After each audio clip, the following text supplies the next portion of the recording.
Hello বন্ধুরা, কেমন আছেন? চলে আসলাম দুপুরের রান্না নিয়ে।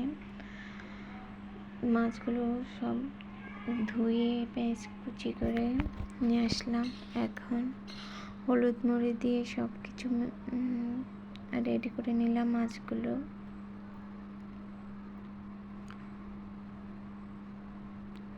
এখন রান্না বসিয়ে দেব।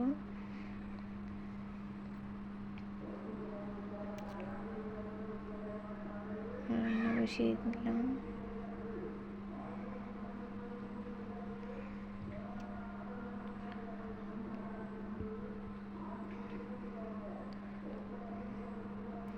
প্রত্যেকদিন সুন্দর সুন্দর রান্না করে প্রিয়জনকে খাওয়াতে কার না ভালো লাগে বলুন।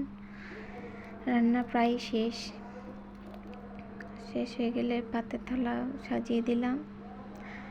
সবাই কেমন হয়েছে জানাবেন।